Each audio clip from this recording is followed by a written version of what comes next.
এই দোয়ারই পরবর্তী অংশে আমরা দেখি আল্লাহ সুবহানাহু ওয়া তাআলা আমাদেরকে শিখিয়ে দিচ্ছেন।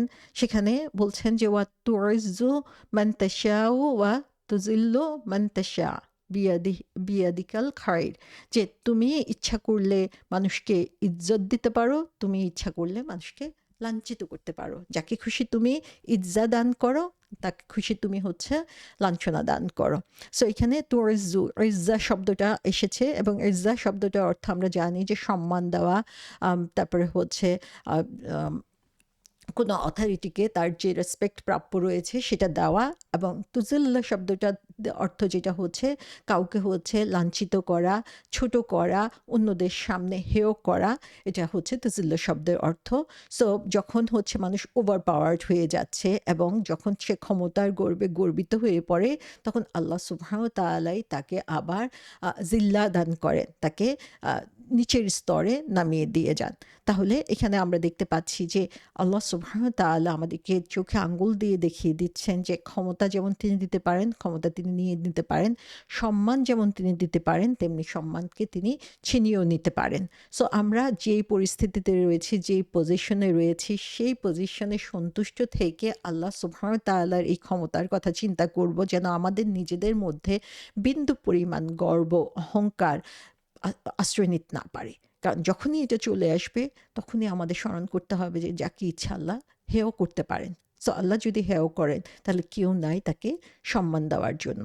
এবং তারপরেই বলা হচ্ছে যে বিয়াদিকাল খাইর, যে তোমার হাতেই সমস্ত উত্তম জিনিস। সো এখানে এর অর্থ কি? আমরা দেখি যে প্রথম অংশে আল্লাহ সুবহানাহু ওয়া তাআলা বলছেন যে ক্ষমতা দেওয়া এবং নেওয়া সেটা হচ্ছে আল্লাহর অধীনে। কাউকে সম্মান দেওয়া এবং তাকে অসম্মানিত করা সেটাও আল্লাহর অধীনে।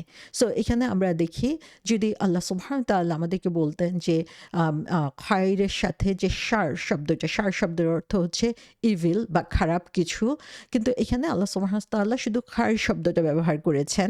তো আমাদেরকে একটা গুরুত্বপূর্ণ দিকে এখানে চিন্তা করতে বলছেন এখানে, যে একজন মানুষ অথবা একটা জনশক্তি তারা আম দেখতে পারে যে কোনো জিনিস হচ্ছে আনওয়েলকামিং, মনে করতে পারে যে এটা তাদের জন্য আম তাদের চোখে সুন্দর মনে হচ্ছে না।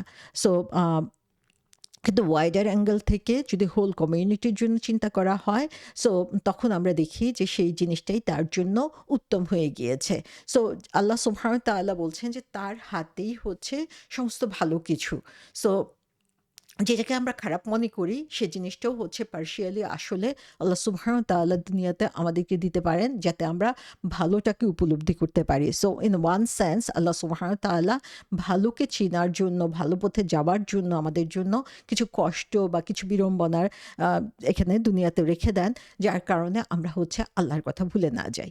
আমরা একটু চিন্তা করলেই বুঝতে পারবো যে যখন আমরা খুব ভালো অবস্থানে থাকি, তখন দেখা যায় যে আমরা হয়তোবা নামাজ পড়ছি, হয়তোবা রোজা রাখছি, আমাদের ইবাদত ঠিকই হচ্ছে, কিন্তু আল্লাহ সুবহানাহু ওয়া তাআলার নৈকট্য লাভ করা যেরকম বা আল্লাহকে যেভাবে ফিল করা দরকার, সেটা আমরা অনেক সময় ফিল করতে পারি না। কিন্তু যখনই আমাদের জীবনে কোনো কষ্ট আসে, তখনই আমরা আল্লাহ সুবহানাহু ওয়া তাআলার সাথে এত কানেক্টেড হই, যেটা আমাদের জন্য ভালোর কারণ হয়ে যায়। আল্লাহকে আমরা ভালো করে তখন চিনতে পারি। সো এখানে আমরা দেখি যে বিয়াদিকাল খাইর বলতে দুনিয়ার সমস্ত এবং আখিরাতের সমস্ত ভালো জিনিসের কথাই আল্লাহ সুবহানাহু ওয়া তাআলা এখানে আমাদেরকে বুঝিয়েছেন। সো আল্লাহ সুবহানাহু ওয়া তাআলার যে শক্তিটা আমরা এখানে দেখতে পাচ্ছি, যে আল্লাহর ইচ্ছার উপরেই আমাদের মানব আ মানুষ হিসাবে আমাদের যেই আ ঘটনা পরস্পরা হচ্ছে, অথবা আমরা যে অবস্থার মধ্যে দিয়ে যাচ্ছি, এই সমস্ত কিছু হচ্ছে আল্লাহর ইচ্ছার অধীন। সো আল্লাহ যাকে ইচ্ছা সম্মান দেন, যাকে ইচ্ছা হেয় করেন।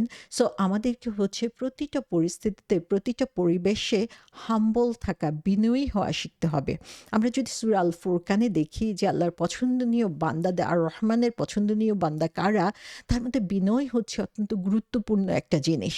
এবং কঠিন অবস্থাতেও আমরা যখন ধৈর্য ধারণ করি, আল্লাহর উপরে অটল বিশ্বাস রাখি, সেটাই আল্লাহ সুবহানাহু ওয়া তাআলা আমাদের কাছে চান।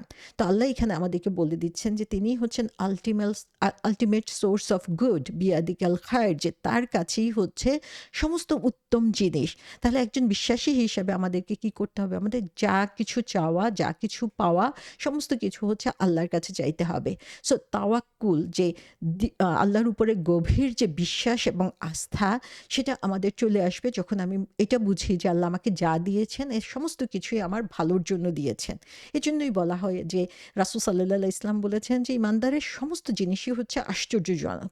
যখন কিছু ভালো হয় সে আলহামদুলিল্লাহ বলে, আল্লাহ তার উপরে খুশি হয়। আবার যখন খারাপ কিছু হয় তখন সে কি করে? আল্লাহর উপরে ধৈর্য ধরে এবং সেটার জন্য আল্লাহ তাকে পুরস্কার করে। সো আল্লাহর সাথে আমরা যত বেশি কানেক্টেড হব তত বেশি আসলে এই পরিস্থিতিটা বা এই অবস্থাটা আমরা বুঝতে পারবো। সো বিয়াদিকাল খায়ের, যে আল্লাহ সুবহানাহু ওয়া তাআলাই হচ্ছেন আল্টিমেট সোর্স অফ গুড, এই ব্যাপারে আমাদের মনে বিন্দুমাত্র সন্দেহ থাকা উচিত না। এবং আল্লাহর প্রত্যেকটা ডিসিশনে আমি যখন এভাবে সন্তুষ্ট থাকতে পারবো তখনই বোঝা যাবে যে আমি তাওয়াক্কুল কি বুঝতে পেরেছি, আল্লাহর উপর আস্থা রাখা কি সেটা আমি বুঝতে পেরেছি। So source of all best blessings and good things হচ্ছে আল্লাহ সুবহানাহু ওয়া তাআলার কাছ থেকে আসছে। সো এর মাধ্যমে কি হবে, যখন আমি এই জিনিসটা উপলব্ধি করতে পারবো তখন আমি আরো বেশি কৃতজ্ঞ বান্দা হব। আমি আরো বেশি আল্লাহর প্রতি কৃতজ্ঞতা প্রকাশ করতে পারবো। আমি আরো বেশি আল্লাহর প্রতি সাবমিসিভ হব, যেটা মুসলিম ইসলাম নামের মধ্যে প্রকাশ পায়, যে আমি আরো বেশি আল্লাহর নির্দেশগুলো মাথা পেতে নেওয়ার জন্য, যে কোনো নির্দেশ আসলে সেটা নিয়ে আমি দ্বিতীয়বার চিন্তা করব না। যে পরিস্থিতি আসুক আমি আলহামদুলিল্লাহ বলে সেটাকে মোকাবেলা করার জন্য আমি প্রস্তুত হয়ে যাব। So ultimate source of good বলতে আমরা এটাই বুঝি যে তার উপরেই আমাদের সমস্ত আশা এবং তার উপরে আমি হচ্ছে সবচেয়ে বেশি ভরসা করি। তো যখন কোনো কষ্টের সময় আসছে সেই সময়ে আমি আল্লাহ সুবহানাহু ওয়া তাআলার উপরে বিশ্বাস রাখবো যে তিনি হচ্ছেন আল্টিমেট কন্ট্রোলার। তিনি আমার যে কোনো পরিস্থিতি হোক আমার জীবনে সমস্ত কিছুর ইন ফুল চার্জ হচ্ছেন তিনি।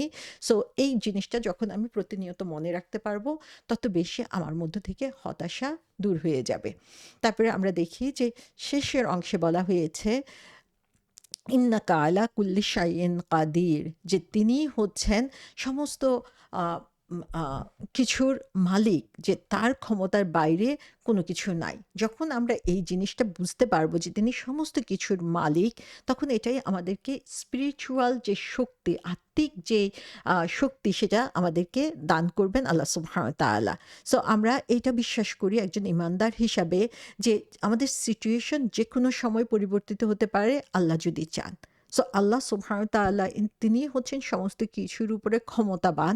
তিনি হচ্ছেন সমস্ত কিছু কে ফুললি কন্ট্রোল করছেন।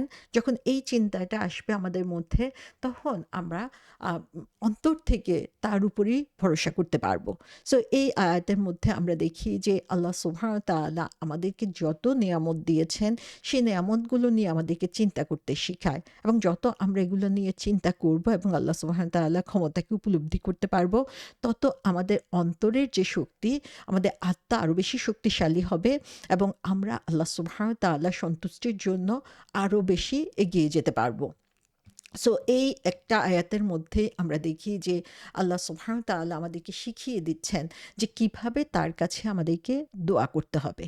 সো আল্লাহ সুবহানাহু ওয়া তাআলার এই শক্তিকে উপলব্ধি করে আমরা যখন দোয়া করব তখন অসাধ্যকে সাধন করা আল্লাহর অসাধ্য সাধন হয়ে যাবে।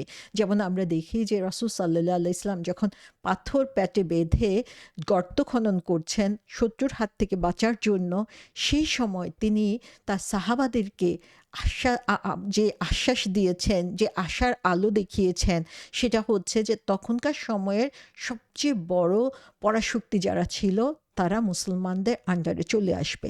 সো আমরা একবার চিন্তা করি সেই অন্ধকার রাতে, সেই কষ্টের মধ্যে ক্ষুধার্ত অবস্থায় যখন তাদের পথ আটকে গিয়েছে বিরাট একটা পাথর দিয়ে, তাদের সেই শক্তি নাই সে পাথরকে সরানোর, সেই সময় তাদের মনে যে স্পিরিটটা দিয়ে দিয়েছেন রাসূল সাল্লাল্লাহু আলাইহি ওয়াসাল্লাম, যেটা আল্লাহ সুবহানাহু ওয়া তাআলা শিখিয়ে দিয়েছেন যে সমস্ত ক্ষমতার মালিক হচ্ছেন আল্লাহ সুবহানাহু ওয়া তাআলা। জাতির উত্থান এবং পতনের মালিক হচ্ছেন আল্লাহ সুবহানাহু ওয়া তাআলা। সো তোমরা এই জাতিগুলোকে দেখো এবং জানো যে কেন তারা আজকে উপরে উঠেছে। তাদের এখান থেকে যদিও তারা অনইসলামী শক্তি হয়, তাদের এমন কিছু ভালো কোয়ালিটি রয়েছে যে কারণে তারা আজকে উপরের লেভেলে আছে। তোমরা তাদেরকে দেখে সেখান থেকে শিখো, আবার তোমরা শিখো যে তারা কেন তাদের পতন ঘটেছে। সো প্রত্যেকটা ক্ষেত্রে আমাদেরকে হচ্ছে আল্লাহ সুবহানাহু ওয়া তাআলার উপরে ফুল তাওয়াক্কুল রাখতে হবে। পরিপূর্ণ আস্থা রেখে আমরা যখন ভালো খারাপ, আমাদের বিপদ এবং আমাদের আ আ প্রশান্তির সময় প্রত্যেকটা মুহূর্তে আল্লাহকেই সেই উত্তম শক্তির অধিকারী, উত্তম মালিক বলে জানব। সমস্ত উত্তম জিনিস তার কাছ থেকে আসছে সেটা চিন্তা করব। আমরা দেখব যে হতাশা আমাদের মধ্য থেকে চলে গিয়েছে। হতাশার কষ্ট আমাদের মধ্যে থাকবে না। বরং আল্লাহ সুবহানাহু ওয়া তাআলা আমাদেরকে দেখিয়ে দেন যে অ্যাপারেন্টলি যে জিনিসটাকে খারাপ মনে হচ্ছে, সে জিনিসটাই আমাদের জন্য কত উত্তম হয়ে যেতে পারে। আল্লাহকে আমরা যত বেশি বিশ্বাস করব, যত বেশি তার উপরে আস্থা রাখতে পারব, তত বেশি আমরা এই আ দুনিয়াতেও দেখা যাবে কঠিন পরিস্থিতির মধ্যেও বুকে এবং মনের মধ্যে আ আনন্দ নিয়ে, পরিতৃপ্তি নিয়ে, কষ্টের মধ্যেও আমরা অন্ধকার রাস্তার মধ্যেও এগিয়ে যেতে পারবো ইনশাআল্লাহ।